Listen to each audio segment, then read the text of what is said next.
5 minutes, je vous rappelle notre débat du jour dans la matinale. Pourquoi la criminalisation du viol peine-t-elle à dissuader? On en parlera tout à l'heure avec la présidente de l'Association des juristes sénégalaises, Madame Aminata Niang Fall, ainsi que Maître Abou Abdoul-Daf, avocat à la Cour, nos invités dans votre matinale sur Evenprod Média. 7h56, direction Paris-La France. Vous le savez, le Sénégal affronte les Bleus de Didier Deschamps. C'est l'événement de ce mardi. On va essayer de rentrer en liaison avec le journaliste sportif Yoro Mangara. Yoro, bonjour. Bonjour Chérif, bonjour. Alors, quelle est la température d'abord actuellement à Paris?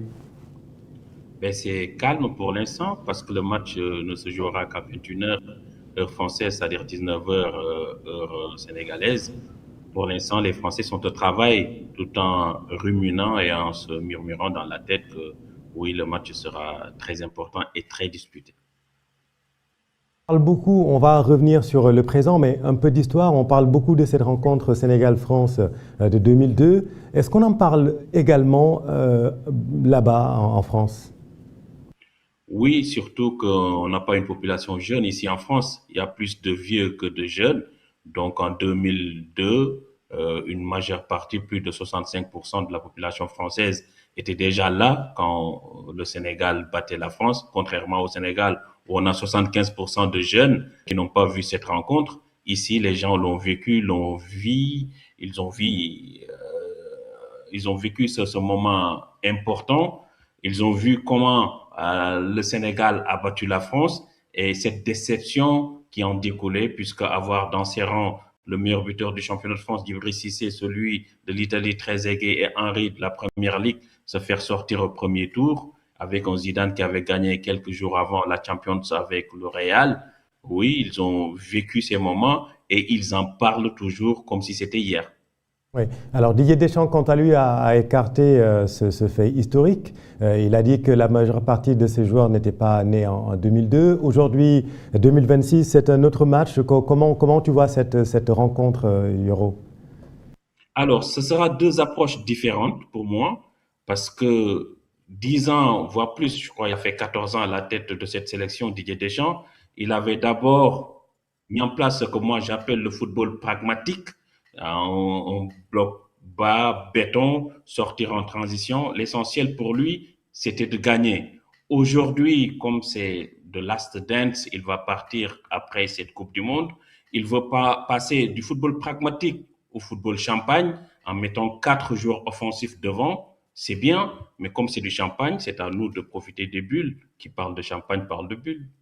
Bon, il est très tôt pour parler de champagne quand même, hein. En plus, nous, on parle de bissap, pas de champagne. Ok, ok. Mais Oui. bon, si vous voulez, on peut aussi aller dans ce que moi j'appelle du cannibalisme footballistique, hein. On aura notre os à ronger, à nous d'être de vrais lions. Et aujourd'hui, on parle beaucoup de cette équipe française, cette armada offensive. Concrètement, quelles sont les chances des Lions de la Teranga face à cette attaque? On parle plus de l'attaque française que de l'équipe au complet. C'est nouveau. Moi, à chaque fois que je vois une équipe mettre 4 offensifs comme ça me fait peur.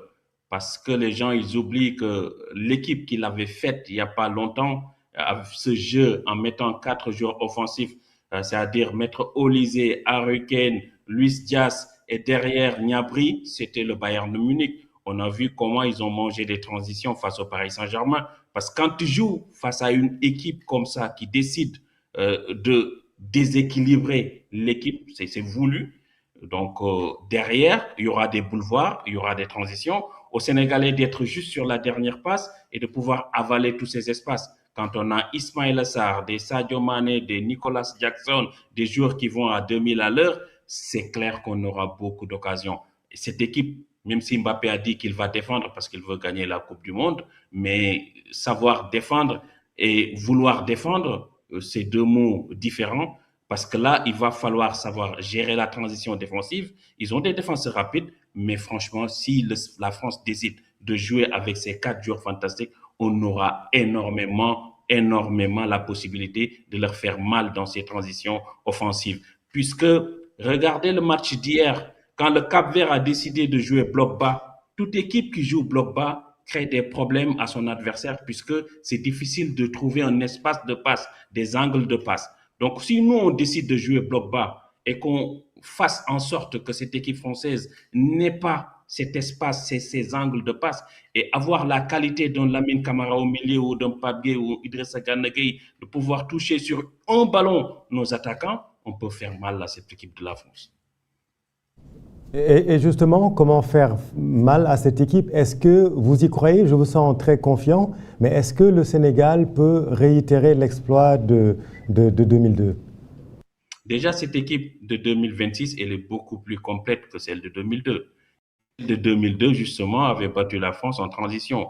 Le but, c'est une récupération haute de DAF qui réussit son tacle et qui va lancer directement en une touche de balle El Hadji Diouf, qui a cette qualité technique en élimination. Il élimine le bœuf pour centrer et derrière, il y a eu un but de Pape Bouba Diop. Donc, aujourd'hui, si avec cette équipe, en jouant bloc bas, en resserrant les lignes, oui, le Sénégal peut battre la France. Parce qu'il y aura après, oui, il faut savoir aussi transformer nos occasions. Ce qui n'est pas le fort de Ismaël Assar, ce qui n'est pas le fort de Nicolas Jackson. Quand on mangera la feuille, on peut se faire punir sur une action ou deux, puisque la France aura le ballon, la France peut jouer dans le petit espace, à nous d'être compacts, comme l'a été hier cette équipe du Cap-Vert, en ne laissant aucun espace. Et nous, on a beaucoup plus de qualité que le Cap-Vert dans la transition. Lamine Camara, il peut toucher 40-50 mètres le jour qu'il veut. Donc, pour moi, aujourd'hui, c'est un match pour Ismaël Assar, pour Sadio Mané, pour Nicolas Jackson, pour Diao. Ce n'est pas un match de Iliman Ndiaye. On n'a pas besoin de lui parce qu'on ne va pas jouer dans de petits espaces. Lui n'aime pas prendre la profondeur, il préfère le ballon dans les pieds.